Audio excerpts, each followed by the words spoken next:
Welcome, everybody, to a very special, I don't know what this is, hangout, I guess, if you want to call it that. My name is Dylan Lang. For those of you who do not know who I am, I have my own YouTube show every Sunday, 12:30 p.m. I guess you call it a podcast, so you can see my lovely face, obviously. 12:30 p.m. Eastern Standard Time every Sunday. Different topic every week, including comics. I do a comic one the first of the month, and then I always have little special events here and there, off and on. So go ahead and please check those out. Also, I used to do a show called the Comic Hall, which I would do every Wednesday, where I would tell everybody about the comics I bought because I am a comic book guy.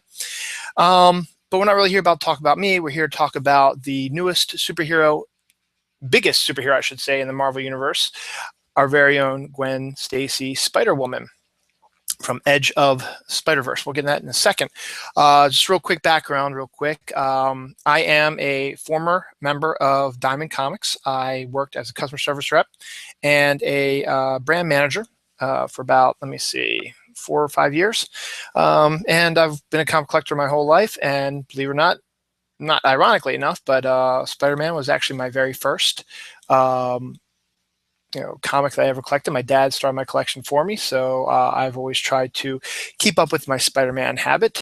And I was really excited when Dan Slott announced he was going to be writing a crossover called Spider-Verse, where he was going to have every single Spider-Man that ever came out, and some that he invented on his own, and ones that other people invented, have them all take on a major baddie. And that's basically what we're here about.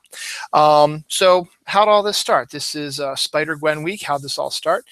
From what I believe, the lovely and awesome Charming Red, at Charming Red, I should say, on Twitter, name's Jessica. She's from Comicosity. She's part of the Comicosity Hangout with two other lovely ladies, Karen and Allison. They're on every Monday at 9 o'clock, and you totally check that out. But I believe this was her baby. She fell in love with the character of Spider-Woman when Edge of Spider-Verse #2 came out, and she wanted to share the love. And she wasn't the only one who loved her, because it was announced very quickly after her first appearance that she was going to get her own series after Spider-Verse was over.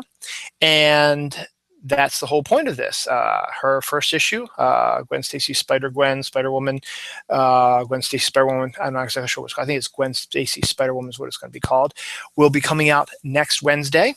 So Jessica thought, it'd be cool is to just take a look at all the stories leading up to the first issue of Spider-Gwen, Gwen Stacy Spider-Woman. And so what she did is, starting today, 7 days from now will be Wednesday, she suggested that everybody who wants to can look at 2 issues of the Spider-Verse storyline that Gwen Spider-Woman is hugely prominent in, and live tweet it for the most part, as it were, on Twitter. They did their event at 7 o'clock, but unfortunately for me, 7 o'clock is a bad timing for me because it's the end of dinner. It's my kids have their homework they have to do, and then it's their bath time, and then it's their bedtime. So I had to play daddy. So I figured, you know what, better late than never. So I'm gonna get started. So what I decided to do is, since I love doing these type of hangouts, and it's a little bit easier than typing in Twitter, I decided I would do this hangout. I'm going to try to do one every day. That's going to get a little tough because my wife is a writer for paranormal pop culture, and she reviews sci-fi TV shows. So she's going to review on Friday, review on Monday, and review on Tuesday. So it's going to be, and we share the same computer, so we'll work something out. I'll do it early, like on tomorrow I'll be doing mine early since her show is not until 10 o'clock. Saturday I'll do my regular show. Sunday I'll do my regular show. And then Monday, we'll have to figure out what we're going to do Monday. I might do it after her show, but she's going to actually be using this, so we'll figure something out. Maybe I'll use my other computer. I don't know. My other computer, though, I didn't want to use it because it's bad for Hangouts because it's old, and this brand new one is excellent. But I've talked enough now. It's not about me. It's about Gwen Stacy Spider-Woman. Real quick, that was Tia Carrere from the movie Wayne's World singing Ballroom Blitz. I thought it was appropriate considering that this Gwen Stacy is a rocker, and we're getting that right now. So tonight we're going to be looking at 2 books for the Spider-Gwen week. Her first appearance, Edge of Spider-Verse #2, Gwen Stacy Spider-Woman, and Amazing Spider-Man 9, which was the first issue of the Spider-Verse storyline. So first up, her first appearance. So Edge of Spider-Verse was a anthology series that every issue focused on a different Spider-Man that was created by a new creative team who was going to be used in the series in some form or another to get people excited for it. This is issue 2, and this character just took the world by storm. And it's all in all, storm is a good word. It's a perfect storm because recently, and as it's appropriate that this happened, women have been getting more involved in reading comics. It's not just a men's or kids thing anymore. Women are getting involved too. We've got women writers, women artists, women editors, women letterers, women colorists. So we've got women everything. They're involved. Some do everything themselves. Some are part of a team. And they've also are a huge variety of women characters out there. So it's, good to have, let's introduce some of these cool women characters we have out there, or create some new ones to get more women to come into comic book stores, because comic book stores and the comic books are not going to survive on men and children alone. We need women. We need other races, not just white people. We need all kinds of other people to just get involved, because comics are for everyone. Kids, teenagers, 20-year-olds, 40-year-olds, 50, 60-year-olds. Comics are for everyone. You go to a comic book store, you'll find something you like. Perfect. So issue 2 focused on Gwen Stacy, Spider-Woman. It is written by, let me see, where is the creative team? I know their last names are on the cover, but I want to get these right because here they are. Jason Latour is the writer and Robbie Rodriguez is the artist, and they are actually going to be the creative team for the regular season, or not the regular season, the regular comic, the regular series of Spider-Gwen, which comes out next Wednesday. So you get a good basic view of what it's going to look like. Let's first off start the cover. Cover's gorgeous. You've got regular Gwen by herself, and then you got her getting the hood on, and then you've got her mask and hood, which is awesome. A white, pink, black type of thing is really cool. So what do we do first? I'm not going to do page by page. I'm just going to hit a few things real quick. First thing we do is we learn all about her character. She is a drummer in an all-girl band in high school. And the other members of the band are Mary Jane Watson and Betty Brant, I think, and Gloria, I think. Or is it Gloria? I don't think Betty might not be in it, but Gloria is a part of it, I believe. And Mary Jane is also. And so it's just kind of funny that former girlfriends of Peter Parker's are in a band together. And in this case, we find out what happened to Peter. Basically, what happened is, since this is the first time you've ever seen Gwen Stacy, Spider-Woman, they decided to do a previously in Spider-Woman, which basically just telling you exactly what happened. So you have the 2-page spread of her origin, and basically she was the one who got bit by the spider. She became a superstar for the most part, but she also was friends with Peter, who was getting picked on, so she ended up defending him against bullies, which is always, not a good thing for guys usually in high school. And so Peter, being the smart guy he is, decided that he wanted to be just like Gwen. So he was going to create a serum to make him strong, but instead it turned him into the Lizard, which I think is an absolutely brilliant idea. And it was just too much for him, and he dies. And so since he wanted to be like Gwen feels responsible, and there's the whole with great power comes great responsibility. And then there's the same old stuff like there. You've got her father, Captain Stacy's still alive. He's technically captain or could be commissioner now of the NYPD. And J. Jonah Jameson is also anti-Spider-Woman as expected. But so we find out, that, Gwen is suffering. She's in pain, but she finds a release in her drumming, though sometimes she goes a little too crazy. And so she goes out, and she still feels bad about what happened to Peter. And they also believe that she is the cause, Spider-Woman is the cause of the death of Peter Parker. That's why the police are after her. And so basically, we get to see that she has pretty much the same powers that Peter has. We get a little bit of a look into her flipping and sticking to walls, and soaring through the air and stuff like that. So we just basically get a general idea of what the character is about, and then we get a huge fastball thrown at us when we discover, and once again, spoiler warning, so those who haven't seen it, just be warned, that Matt Murdock, who is Daredevil, but might not be Daredevil in this world, Matt Murdock actually works for the Kingpin.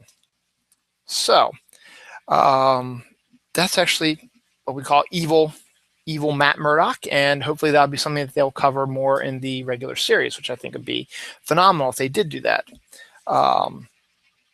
And so once again, Gwen is a lot like Peter. She has the Parker luck as well, but in this case it's the Stacy luck, where she is late for a show that the Mary Jane's band that she's in is for, so they are going to go on without her. And so she eventually comes on and starts drumming away. But then, Captain Stacy was there because he wanted to see his daughter play drums. So then we have the bad guy who Matt Murdock was talking to. Sounds a lot like the Abomination, but I don't think so. It's just like kind of a brand new character. So he's coming. He's been hired by Matt Murdock, who works for the Kingpin, to hunt down Spider-Woman. And so, actually hunt down, Gwen Stacy. Let me just try to read that right. Yeah, So basically, they want to. I'm sorry, I screwed up a little bit. Excuse me. I read this for the first time yesterday, so I'm still trying to fathom it. Basically, what happened is Matt Murdock was hired by the Kingpin to hire Oleski, this big bruiser guy, to attack Captain Stacy's daughter, Gwen, so that he would back off of them, and then in turn that might cause Spider-Woman to come to them, and they could hire her to help them because they are unaware that she is not a bad guy, because all they've heard from the newspapers and the police is that she's a bad person, but they think this might be someone who could help us in our conquest, for world domination or city domination, whatever. So fast forward again.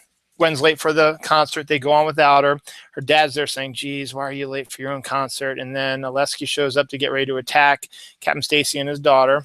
And Gwen has to save the day as Spider-Woman. And she ends up, and I love this. I absolutely adore this. I think this is fantastic. She beats him by using her drumming, using the way she drums as the rat-tat-tat punching him out, eventually knocking him out.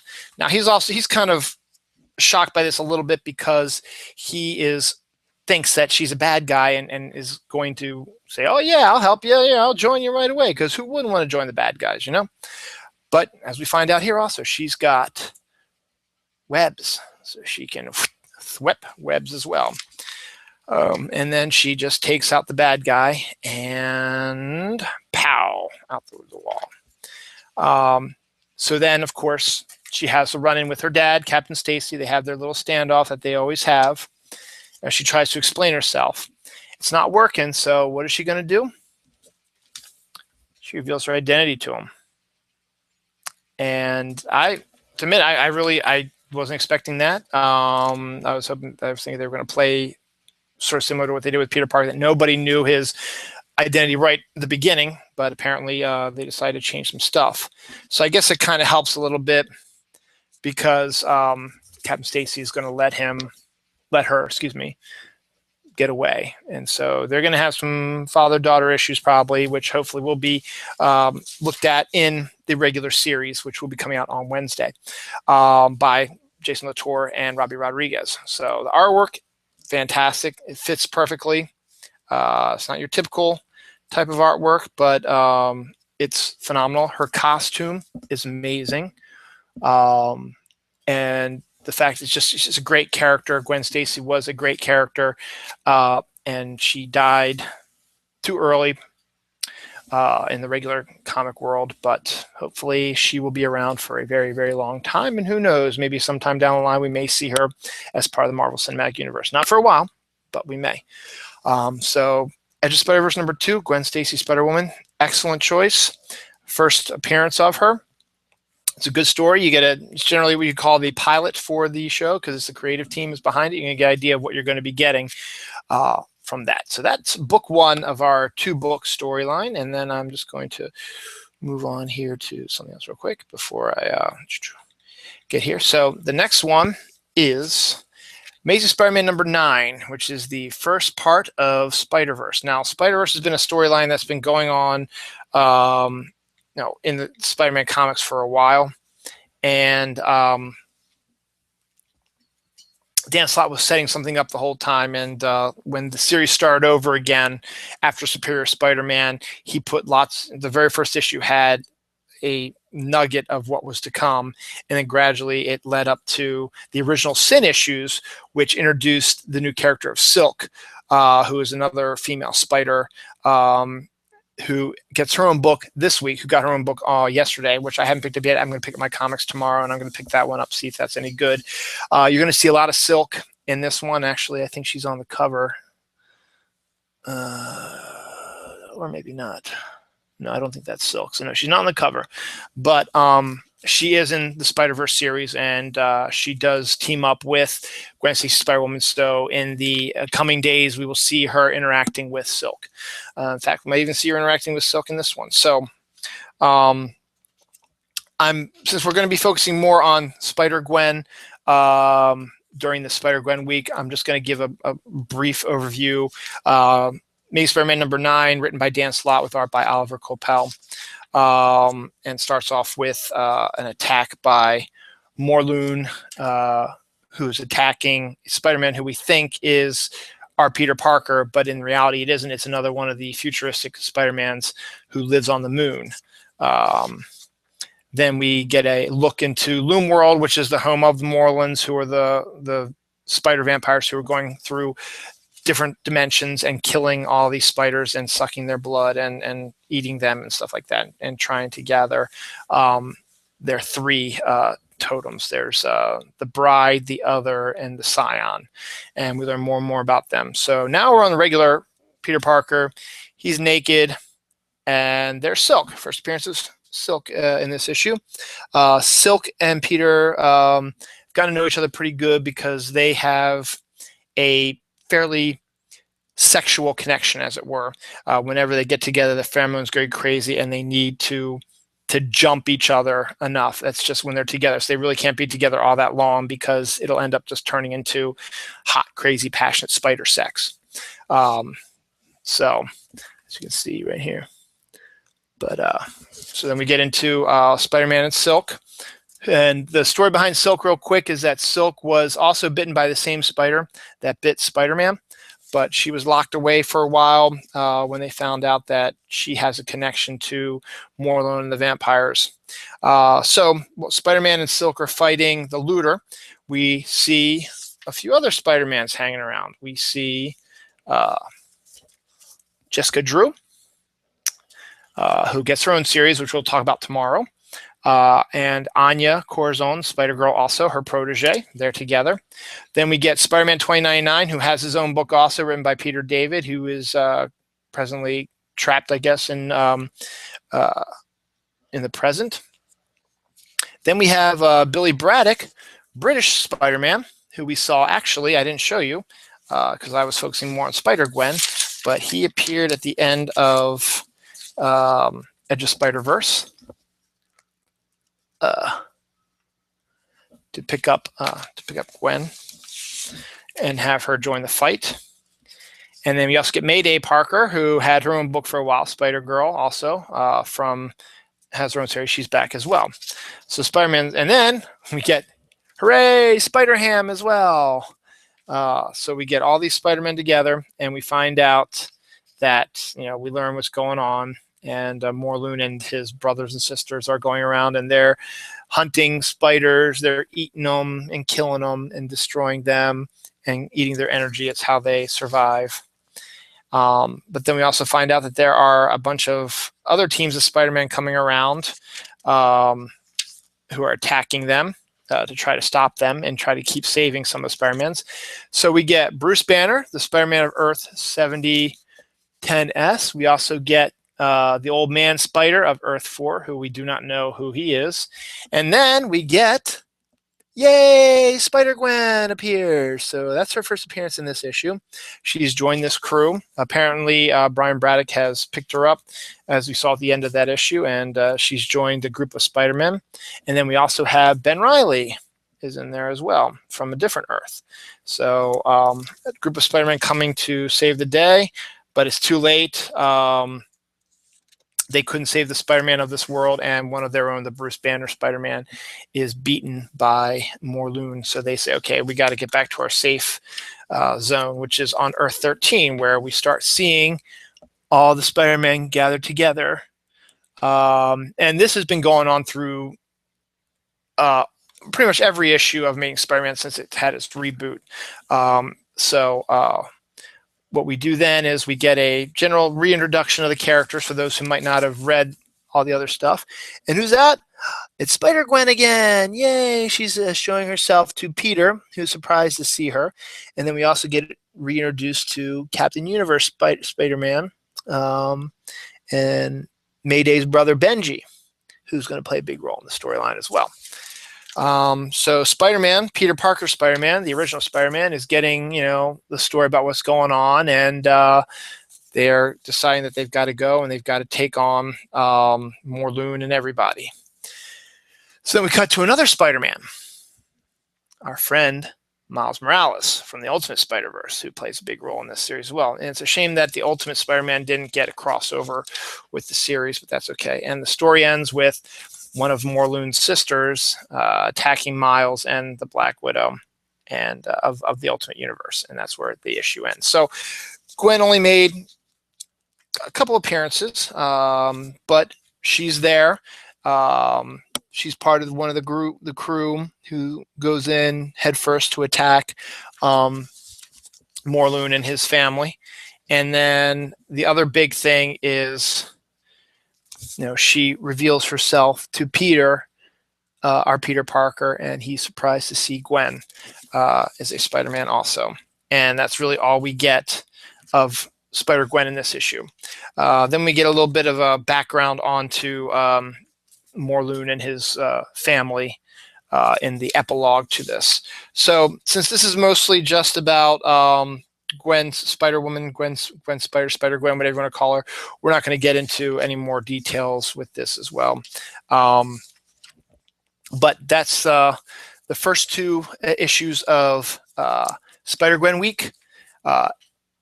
This is definitely the big one you want to get. I don't think you'll be able to find a first printing of this issue anywhere. You can try, but it might be a lot of money now. There's probably second editions out as well, but this is the first edition, and it's brilliant. And it's basically a pilot because Jason Latour and Robbie Rodriguez are the creative team of the regular series, which starts on Wednesday. And then, just because she's a big part of it, you got to read Spider-Verse, Amazing Spider-Man #9, Part 1. Not only for Spider-Gwen, but the story itself is brilliant. It's a great idea, and it just keeps getting better and better. I've read most of it. I haven't finished it up yet, but I'll do that before the next couple shows. So where does that leave us? That leaves us with day one of Spider-Gwen week over with. Those are the first two issues. As I said, we will only really be focusing on Spider-Gwen because that's what this week was created for. And she's a brilliant character, and she's become so popular that she got her own series, and her own series is one of the top selling Marvel comics of the year so far. Granted, the year's only just begun, but it's still one of the more best-selling comics that they've had in a while. And I just love this also, and I forgot to show this to you. In Amazing Spider-Man #9, it says, Gwen Stacy, Spider-Woman of Earth 65, your new favorite, which is true. Absolutely true. Everybody loves Spider-Gwen, and it is. She's a great costume. I can't wait to see any cosplayers who do Spider-Gwen at the upcoming Baltimore, not upcoming, it's not until September, but the Baltimore Comic-Con, which is in my backyard. But any other pictures that get printed over the beginning of con season, San Diego especially, and a few others as well, it should be good to see, because I guarantee you will see some Spider-Gwen cosplaying in the future. So I I hope you enjoyed this. As I said, I might necessarily do one every day. I'm going to try to and do fairly similar to what I did now, very quick to the point. Tomorrow's reading. So if you want to get in on this, I've retweeted Charming Red's link that has everyday schedule on it. Go follow her on Twitter. It was her baby. At Charming Red. Everything you need to know, she'll have. I'll see if I can find another one. I've already retweeted her other ones before, so maybe I'll retweet again. I haven't checked what she said today, so I'll probably go into that after this show. I'll probably be going through there and retweeting some of that stuff. So if you want to get involved with this, you're going to need to find your copies of Edge of Spider-Verse. You're going to need to find your copies of Amazing Spider-Man and read the whole series. Tomorrow, we'll be discussing Amazing Spider-Man number 10. And Spider-Woman number 1. So, and there's Silk on the cover, but yes, Gwen Spider-Gwen is in this, and just wait. She's a great character, great costume. I'm really excited to see what's upcoming with that. And on top of that, Spider-Man is one of my favorite characters, and Spider-Verse is one of the best storylines they've done in a while. So, on that note, I think I'm going to finish this up with a song, and I'll head out.